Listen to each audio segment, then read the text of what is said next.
Hello, everyone. Welcome to On the Move, a show where we share transportation, sales, and marketing success stories. I'm Jennifer Purpose Romaine, Executive Director at the Transportation Marketing and Sales Association, which is a trade nonprofit educating and connecting marketing and sales professionals in transportation and logistics. And today I have on the show Robert Bain, who is known as the strongest man in logistics. Super pumped to have you here. We've been doing podcasts together for years, but this is the first time I actually get to interview you. So pretty excited.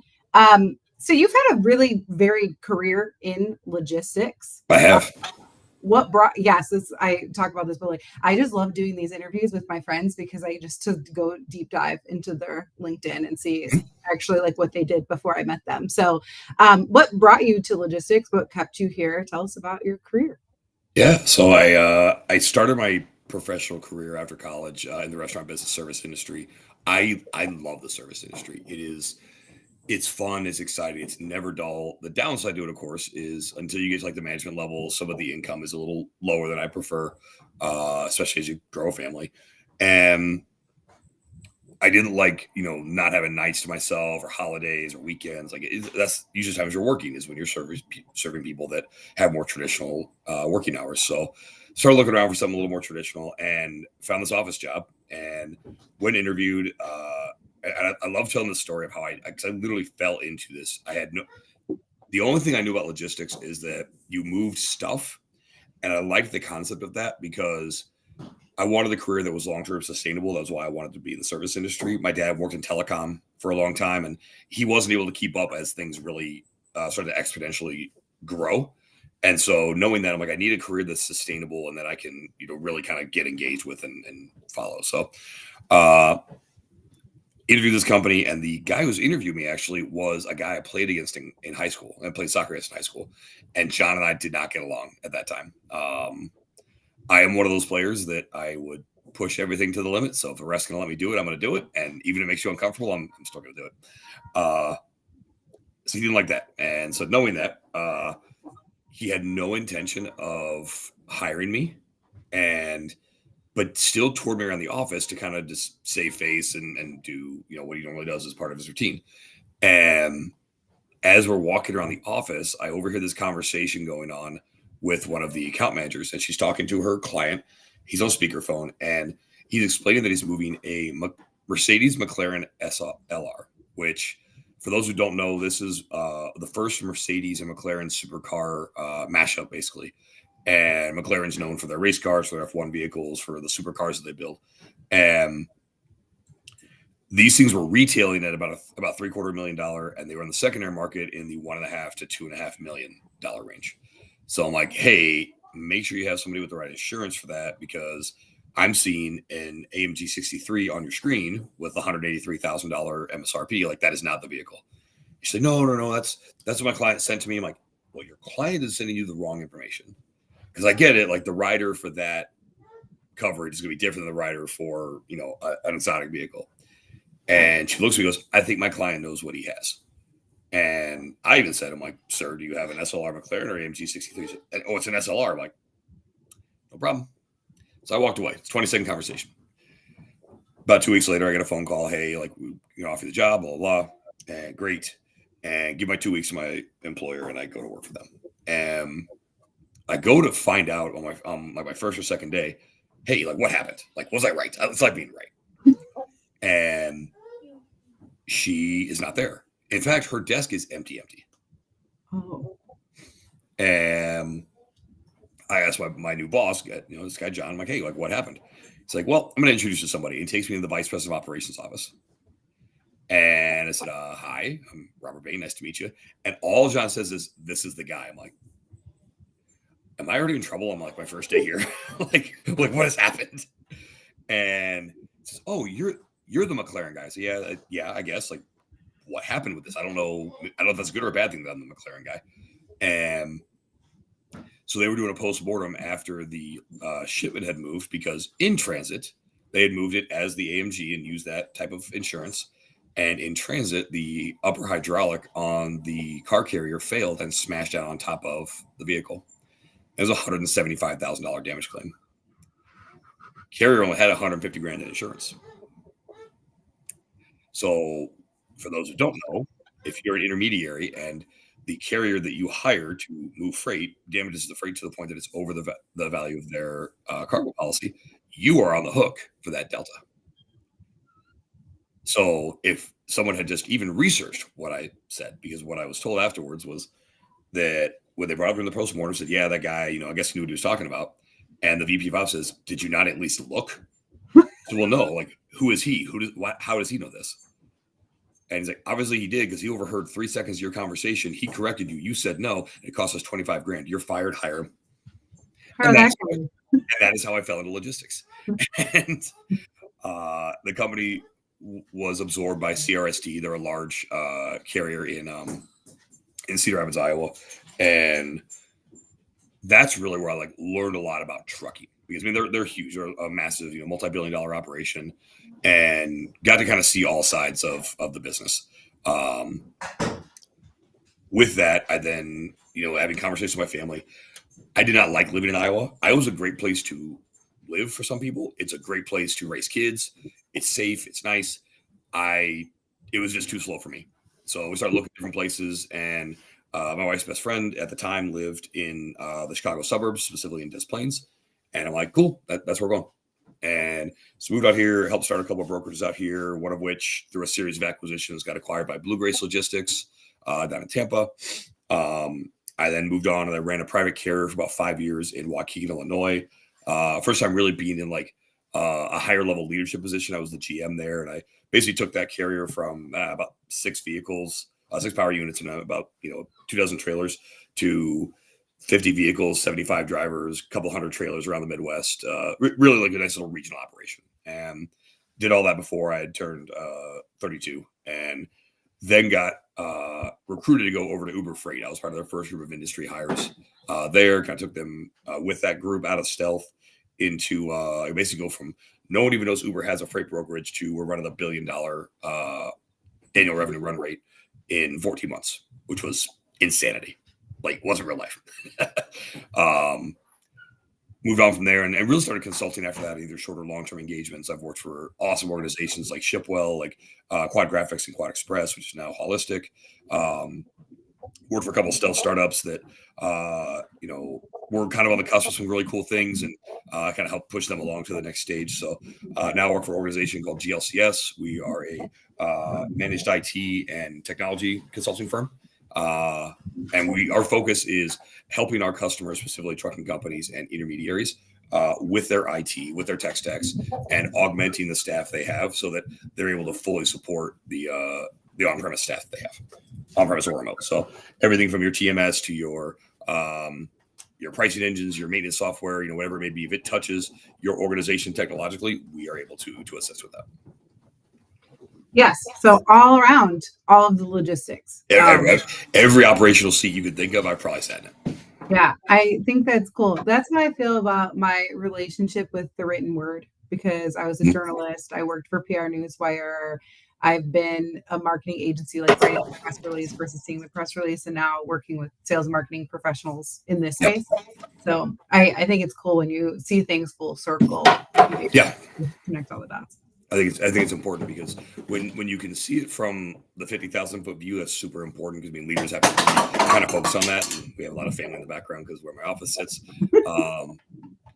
But then also, like, being at a seat level when you're very much in the weeds, it's important, because there are some things that sometimes can get lost in translation. So being able to kind of be that Sherpa back and forth with the needs of the organization, but also the goals of the organization, and the needs of the individuals that are actually going to execute it, I think are super important for people to be successful operationally, as well as just from a scaling and growth standpoint.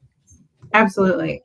And when I was looking at your long list of things that you've done in the industry, I went all the way back to actually what you went to school for, which was psychology, which I thought was really interesting. Yep. In part because I do think that understanding how people's brains work and how their behavior is and why they are that way is just fascinating in general. But I do think it can help sales and marketing professionals. And so I'm just curious, your perspective with that, like, kind of training of being able to do that, has that helped you with your career in logistics, sales, and management? Basically, I just hypnotize people and they do what I say. So it's really, really nice. It's super easy. Perfect. No. So it actually doesn't allow me to do it on LinkedIn, but I had 2 majors. I was psychology, elementary ed, And so it was ultimately what I wanted to do initially when I was in school. I mean, really, I went to college to play soccer, party, and find somebody to marry. Did all three, was great. You know, so that was fine. But like from a professional perspective, like I really wanted to work in the schools as a psychologist or as a social worker, somebody that was, you know, helping kids on some level that either were not getting the attention they needed in a positive way. Kids needed some direction, or like, I don't like the term role model, but if I can like show kids like, hey, you can screw up a lot of stuff in your life and still come out okay on the other end. That's really very much what I wanted to do. And that plays into a lot of the other things I've done in my life too. But then you look at the two majors, and what I you know, kind of learned there is understanding that there's some base level things that work for everything. From an education perspective, how curriculum is developed for the kindergartner is not too different than how it's developed for the 401 in college. It may be more advanced on the subject matter, but the actual curriculum development is very, very similar. And so knowing that from a leadership perspective, I know somebody is at X, I need them at Y, I can develop curriculum to get them there.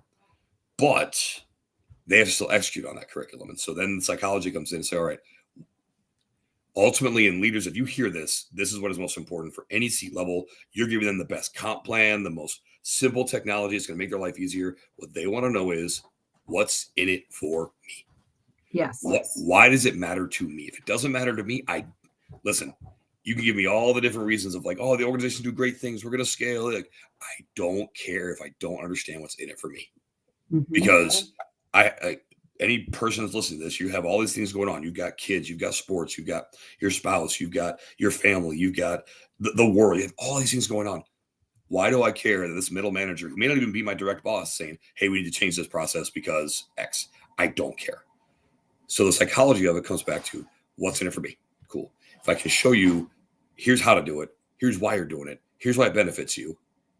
All these things then play into change management and how am I able to progress the organization. That is what has served me tremendously in understanding both the leadership and directional part, but then also just dealing with people. Because ultimately, like, we're human beings. And to treat people like anything other than that is, one, terrible. So it's super important to be able to do that for folks and give them all these things. And so then once you understand that they're human beings, you can then start to serve them at that human level. And again, it comes back to what's in it for me. In some cases, that what's in it for me is I just need another human to hear me and understand, and I need to be seen.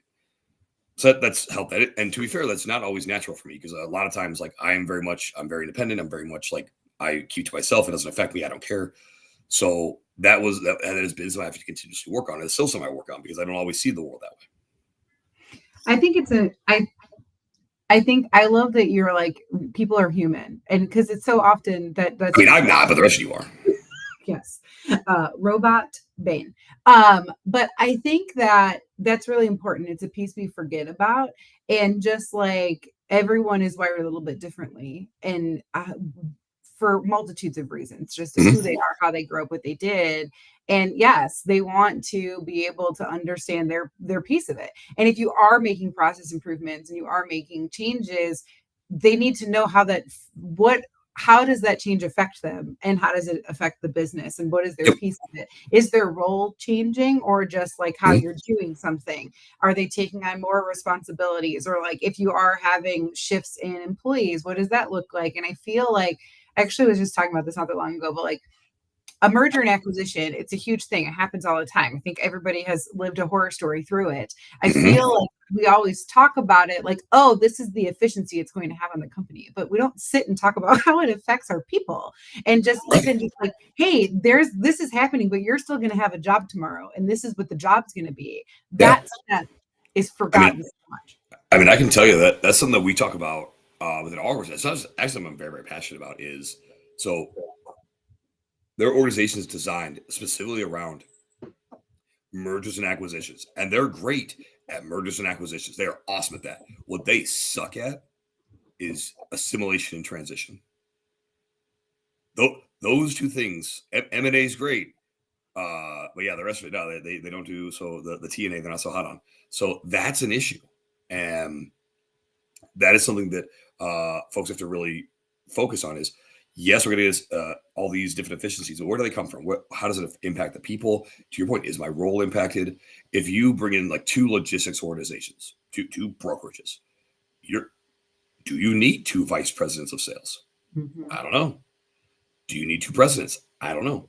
You have 10 account managers on each side. Do you need 20? If you share customers, who gets who?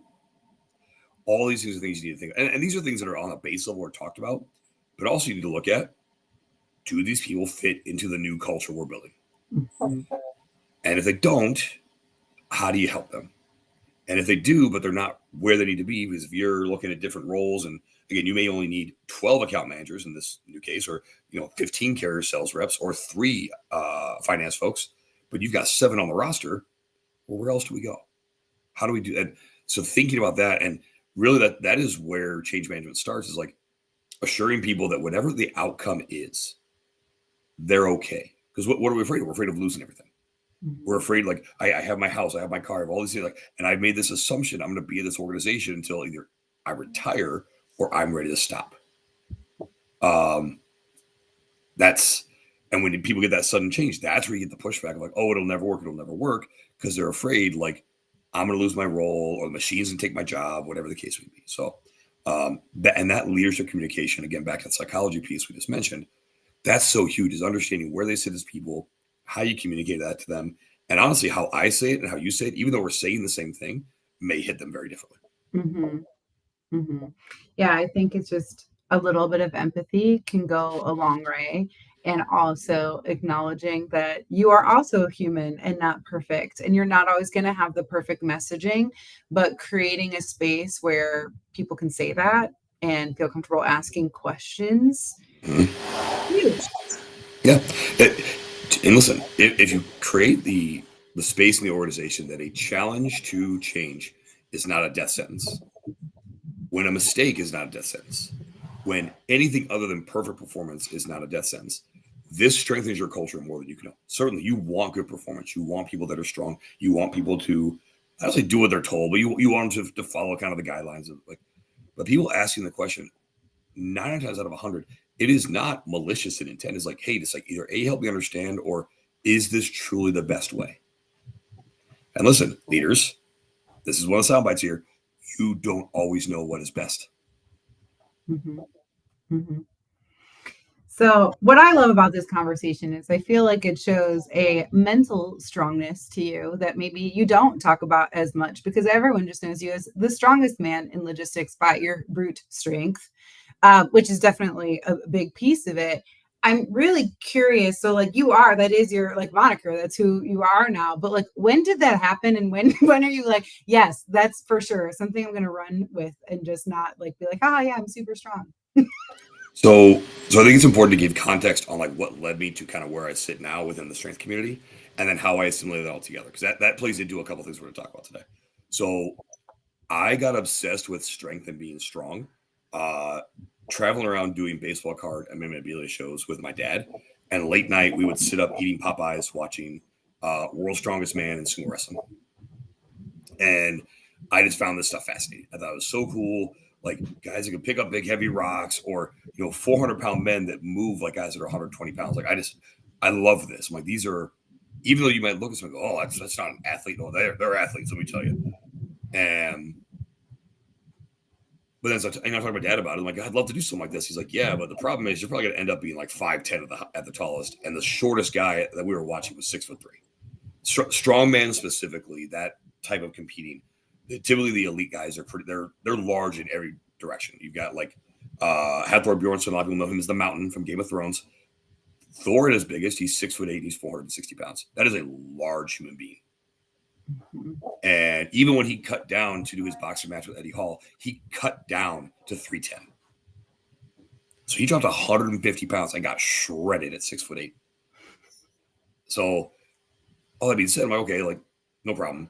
I continued to play soccer. I started lifting weights in college and got pretty big. By the time when I graduated high school, I was 155 pounds. When I graduated college, I was 225. And for the most part, there was very minimal fluffiness in there. Like I hit the weight room. I had a lot of stuff going for me. I was young. Testosterone was really high. Unlimited meal plan. All those things helped a lot. And I continued lifting weights. And then I find this whole powerlifting thing, get into it, really like it. But there's always this extra thing about me. They're like, oh yeah, I lift weights. And like, you see it pretty quick. If you ever meet me in person, I fill out a shirt pretty well. And so it came to 2020, and I'd started helping out and kind of give back to the sport because sport's given me a lot. Like I've traveled all over the world for this game. I've coached my children. One of the coolest moments of my life is representing the United States at AWPC Worlds with my daughter in 2019 down in Orlando. Whole family went down there, watched Lily and I compete. Super cool. And a unique experience. Like how many parents get to do that with their kids, represent your country at the same time. Like it's really cool. So I wanted to start giving back. So I started helping out, spotting and loading and being the safety crew at meets. And part of that was I would start to get the crowd involved if the crowd was not involved. Powerlifting, for those who've never been to a meet, is the most boring thing in the world. You're literally watching your friends work out with their friends. It's not fun. It's neat to see big numbers, don't get me wrong. But it's like, what do? They walk up, get under the bar, down and up, put it back. Next person up, get under the bar, down and up. Like, it's boring. And then you get to bench press, lay under the bar, down and up, put it back. Lay under the bar, down and up. Deadlift is different. We're going to walk to the bar, pick it up, and go down. It's super simple. So, but if I can get the crowd involved in it, because a lot of the crowd doesn't have any context. Like, oh, here's a large man. His name's Barzine, and he looks Persian because he is. And he's 360 pounds. Oh, by the way, he's got 1,000 pounds over his face. Maybe we get excited for this. So start doing that. And I'm really excited about it. It's super fun. I end up getting an opportunity to be on ESPN. When the WPO, the World Powerlifting Organization finals was on that. And then we come to 2020. And I give it that build up because then we go to 2020 and the world shuts down, right? The whole world ends. And April 29th of 2020, I'm in my garage training because strength never stops. And I'm deadlifting against bands. And I've got 425-ish pounds on the bar. And I've got monster minis on there, which add roughly 100 plus pounds per side. So it's like 600, almost 700 pounds at the very top of the movement. And at the very top of that deadlift, I think I'm pulling my hips through, but while I am, I'm also pulling my arm up, and I have a mixed grip like this, and I rupture the distal tendon in my arm. So there's two tendons that connect here, the bicep here to the forearm. There's your bicep tendon and your distal tendon. And so the distal tendon ruptures completely off the bone and comes away. So I have now blown my arm apart and the world is ending and I don't know what to do. Mm-hmm. So I go through the process. I get diagnosed. Yep, that's it. And thankfully they had reopened elective surgeries because it was weird because it wasn't a life-threatening injury. But if you don't operate on this tendon within a couple of weeks, it will start to die. So get in, doc heals me up or patches me up. Great. Throw the cast on. That's a whole other story about me coming to after that surgery. And I'm sitting in my garage one night and I am just depressed. I am upset. I am drinking very heavily. Things are very, very bleak in my mind because I can't go anywhere. I can't do anything. I'm stuck in my house. I love my family, but again, I'm stuck in my house. Mm-hmm. There are times when I'm afraid to go outside because I literally see cops driving up and down the street because you're not supposed to be outdoors. It's wild. And later on that week, I end up talking to Trey Griggs. It's actually when we're getting ready to start Word on the Street. He was kind of kicking the idea around about doing this online luncheon with everybody. And that's what eventually turned into Word on the Street. And he's like, hey, how you doing, man, with all this? And I let it all out. And I think at one point I was crying on the phone. It was rough. And I didn't have a lot of people to talk to about it. And Trey being the great friend that he is, and I don't think in that moment he had any clue what he was about to do. No, none of us did. And he said, listen, man, you're the strongest guy I know. And you're probably the strongest man in logistics. You're going to get through this. And that sat with me for over a year, actually. And as I thought about it, dude, I am the strongest man in logistics. Nobody does what I do. Mm-hmm. And I'm like, you know what? LinkedIn's fun social media. I don't do a ton on it, but I got a decent following. I had a few hundred connections, 1,000 followers or something. Screw it. And I just threw it on as my title. And it started getting all this reaction. People were making fun of me. And so finally I came out one day and Violet agrees. And I said, is anybody else that can squat 700, bench 4, pull 750? I will hand my title over. No problem. And they shut a lot of people up. Cool. I continued spotting and doing these events as a staff while I'm still competing too, which was very, very difficult, by the way. My body did not like that. But I got very, very confident. I learned how to work with crowds and kind of identify the people that were going to help, get the crowd up and moving. And I was able to create an experience for lifters and for athletes that, from what I've been told, and again, this is bragging on myself a little bit. I don't always like to do that, but that is exceptional. That is unique, and that people really wanted to engage in. And so the gym that I was helping at a lot of meets, almost every other weekend, people would intentionally sign up for meets if they knew I was going to be spotting. They would sign up for meets if they knew I was going to be on the mic. And so it was cool. And I gained this confidence, and I then kind of transferred that to my professional life, where like I can say this stuff in front of a crowd of 500 people. Why can't I say it on a webinar? Why can't I say it on a podcast? And obviously, Chad, like you mentioned, like we've been on many podcasts together, and I have no problem speaking my mind. Sure don't. But I also learned how to tell stories through that. Being able to tell a story that weaves through every competitor, but also over 9 attempts for the same competitor. Because I even though, I'm getting to know you over the course of 60 seconds from when you're called bars loaded until you complete your lift, like that's cool. And that allowed for a lot of confidence in myself, how to tell stories and how to piece these things together, and then do the post-mortem people afterwards, like, hey, great job, and you did this, you did that. No different than when I'm doing meetings or when I'm doing networking events. So like, hey, I can piece these things together from all the different things. Oh, great example of this. I was at Manifest, and I met somebody from Uber Freight, and they are working on this really, really unique, or it's from Uber technically, like home delivery service essentially for like small packages and to like appliances, like all types of different stuff. And one of the issues they have is like, how do we set up, for somebody who has no infrastructure whatsoever, how do we set this up for them? Like, I need to introduce you to Matt over at Pop Capacity. They've got warehousing, like Airbnb for warehouse essentially. Like, what a great match for this. Mm-hmm. You guys can basically go to somebody and say, hey, we can get you warehousing in your area. We can have the delivery set up, and you could be in Sacramento, California, and you can suddenly have a pop-up forwarding DC in Atlanta, Georgia. But piecing those kind of things together, it's like, well, start doing that and then start putting my networks together and never being afraid. Like, if it doesn't work, it doesn't work. Like, no one holds me accountable. Like, I'm not a bad person for saying, hey, make new friends. Mm-hmm. And so it helped break down those barriers, the mental barriers of like, oh man, what if something doesn't go perfect? Well, what if it does? Oh my God. Like, what if things do go right?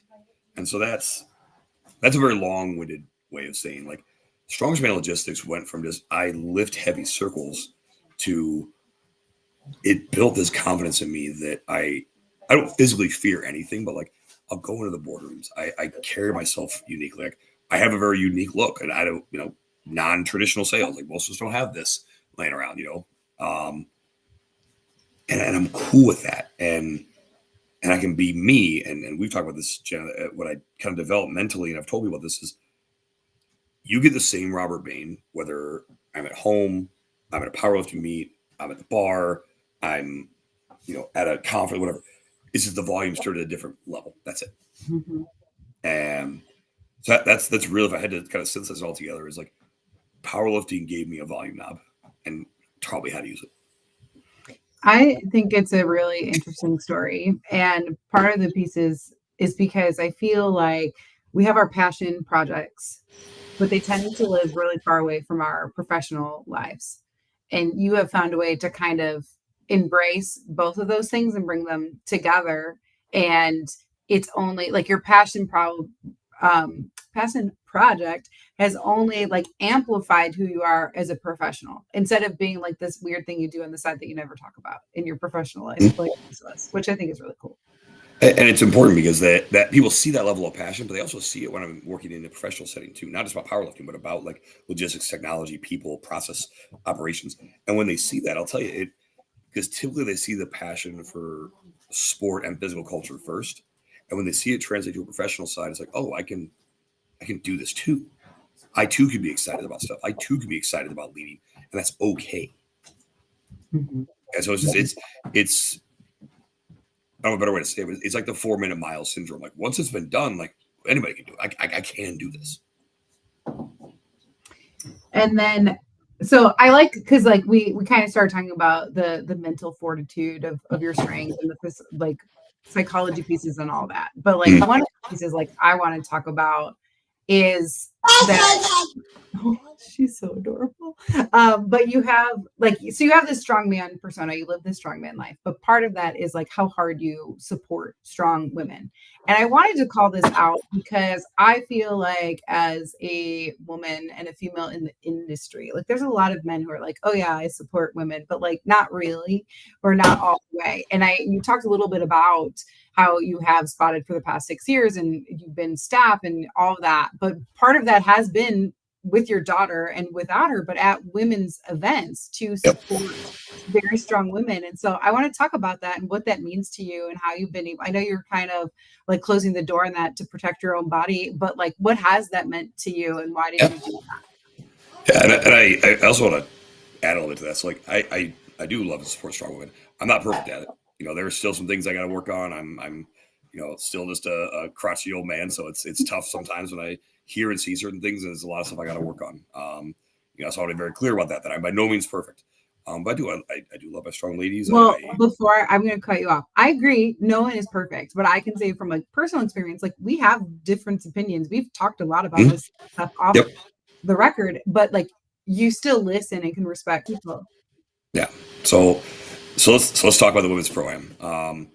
And I will do my best to not get emotional as I talk about this because it is an event that's been very, very near and dear to my heart. The lady who, started it, has run it, and does get help from her staff, but Laura Phelps, realistically the best powerlifter of all time.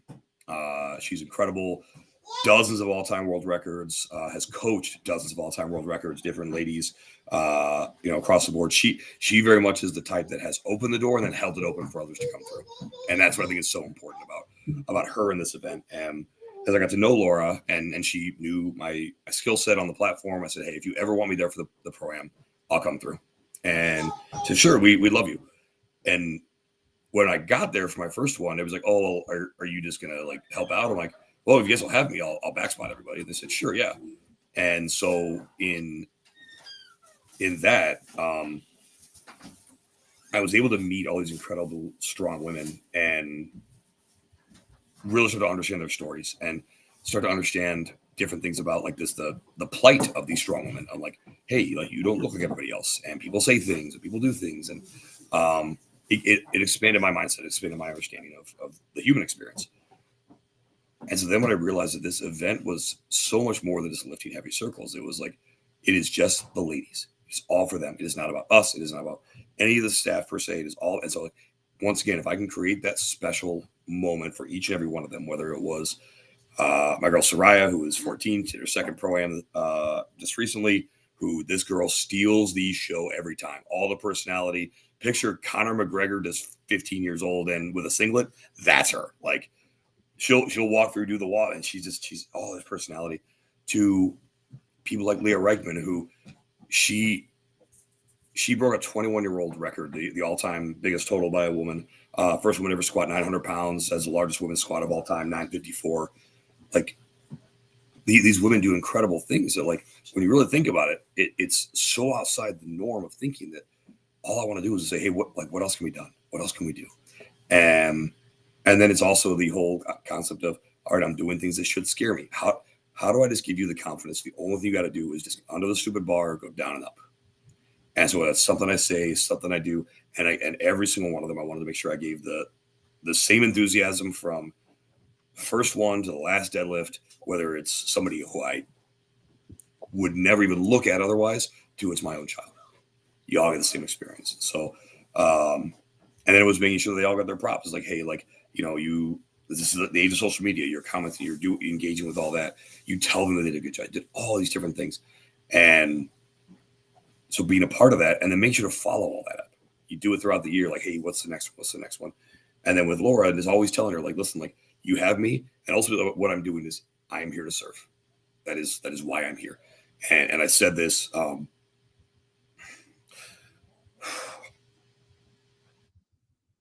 said this when I hung up the elbow sleeves,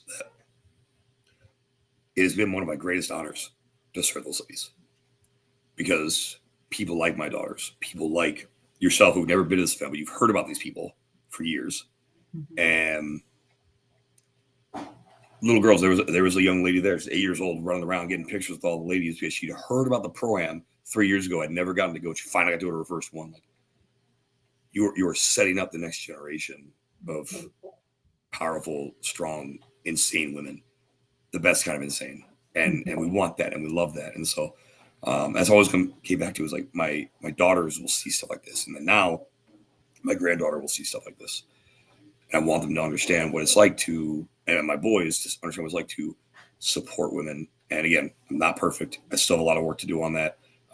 There's certain stuff that I see that I lose my mind on, but again, it's all, I wanted to create that experience for them. And I wanted to make sure these ladies knew that, they are so special and they are incredible. And if any of y'all see this, again, it has been my honor to serve you. And yeah, Saturday, I did hang up the elbow sleeves and receive one of the most beautiful tributes I could have ever asked for. Because I didn't ask for it, I didn't need it.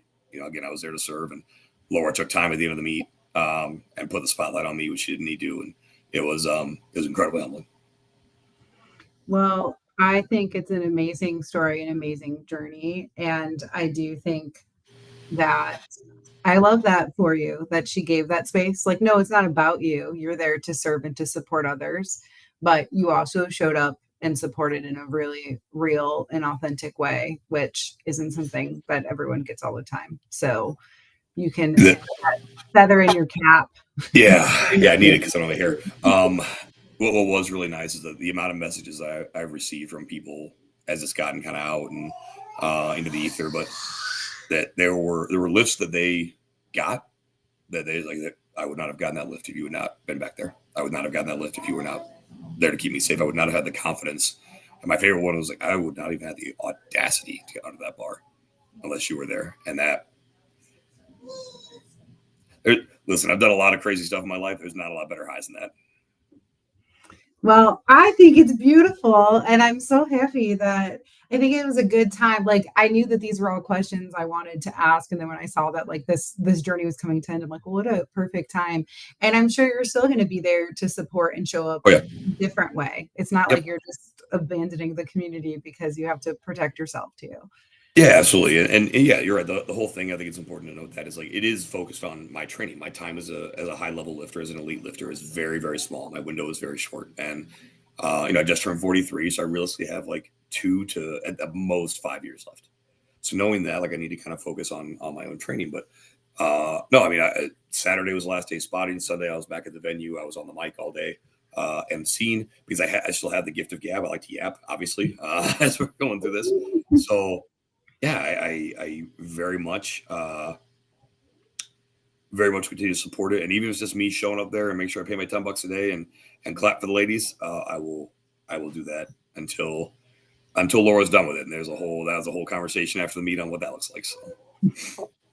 Well, you do have the gift of gab for sure. And I am taking advantage of this by having you come to TMSA and I can't wait. Stage, which I'm so excited. So you are speaking on Flex Your Brand, building a powerful identity in logistics, which we've obviously talked about and highlighted bits and pieces here. I was also at Manifest, and this came out of one of our many chats that we had. But what can people expect from your session if they are going to watch you? My shirt more likely will stay on. Perfect. Yes. Yeah. So more likely. I didn't say for sure. I said more than likely. You know. So, I will talk a little about the beginnings and kind of how the concept came about, and then what I kind of did, moving forward. I'll talk a little bit about what it meant, like why I say it, and also like what a strong brand is going to be. It's going to be something that is complimentary, is catchy, is exciting for people, and something that like ultimately like why do people want to keep following? Like why do they care? Mm-hmm. Like certainly there's going to be enough when it comes to the operational expertise, technology expertise, but like what is it? Is it stuff about my life? Is it stuff about my lifting? Like how do you fully engage people and humanize people that you've never met before? Like people, I'll tell you, people will come up to me and say, listen, I've never met you, but I feel like I know you very well. And I think that tells me that the branding is working. So we talk a lot about that and kind of how I do it. And and honestly, like how I made a post about finding your voice and how I learned for my voice to come through type and through the written word, and make it sound like I'm talking to you. Mm-hmm. Mm-hmm. I'm really excited about it. And I know we talked about how you build the brand and that's who you are, but it does, and you talked about it, making connections, making business, all that's all a piece of it too. And so I feel like too often when we talk about brand, sometimes people think it's just like just marketing, but it does equate to sales and business, which is That's actually, I'm putting you, like I told you, right after a keynote speaker who is talking about the power of not just storytelling, but story selling, because you have to tell the right story at the right time to the right people in the right place, or you're yep, just talking. And yep, so I'm really exactly. excited about that. And I think it's going to be really great. Super excited to have you on stage.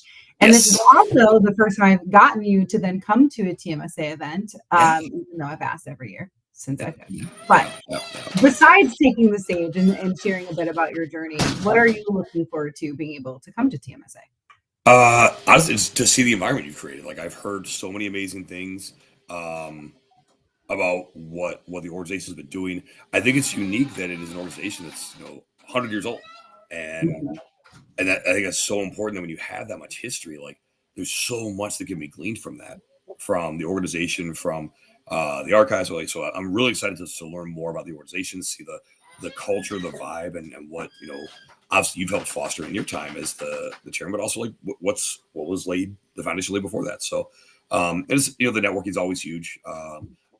Austin's nice. I do like Austin, though. I will say, I part of me wishes it was going to be in Savannah again, only because for those who don't know, I have a doppelganger apparently, and that is the umpire of the Savannah Bananas. Oh, oh, I didn't Uh-huh. even saw him. The amount That's of people that funny. send me his videos, so I actually reach out to him and say, "Hey, dude, like I love the energy. It's awesome. You'll probably never see this.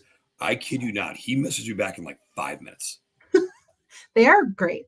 The Yeah. every I so yes, in 2023 we were in Savannah. We had the Mhm. Bananas keynote. We got to go to Savannah's Bananas game. I got to throw out the first banana. Yep. So it and it was one of those where I was just like, I'm gonna just keep asking. And Mhm. they just keep saying yes. And so, because I was even like, okay, you guys are going to come speak. Can we have the banana come to conference? Like, at what point are you going to just tell me no? But they're like, oh, Dude, yeah, we can have the banana yeah. come. We can You have get, that is all these sales people. 101. Keep asking until they say no.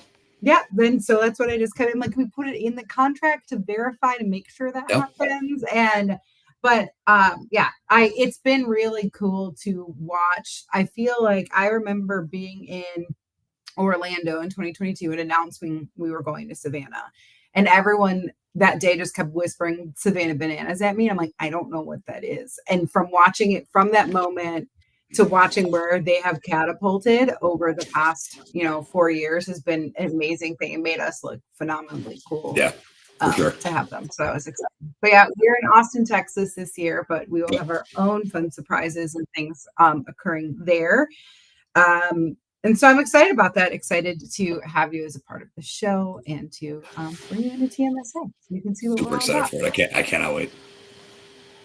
So that takes us to my very last question that I ask everybody who comes on the show. And that is, if you could go back in time and advise a younger Robert anything, and that could be personally or professionally, when would you go back to and what would you tell him? So I would go back to 18-year-old Robert, and I tell him a couple things. One, Dad's a lot smarter than you realize. Uh, and then two, you are the author of your story. Make sure you don't let go of the pen. I think That's that's the most important. beautiful. I love that. We're going to put that on a clip and post it everywhere. I think that's because I think I was very, very guilty of this early in my life. Honestly, until probably the last 10 years, I was still guilty of it. I allowed way too many people to hold that pen. And since I took control of it, and especially lately taking control of it even more, it's been all for the best. I love that. I'm going to sit in that for a minute myself. But such good advice for everyone.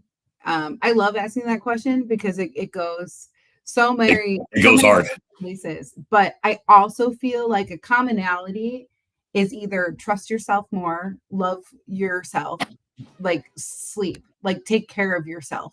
Yep. That is the commonality of so many of those answers. And I just hope that people who watch the show in a younger version think about that as they're entering their careers. Like, yes, you can go hard, but you also have to take care of yourself. And Yep. the longevity of your life and the work-life balance is really important. Yeah, absolutely.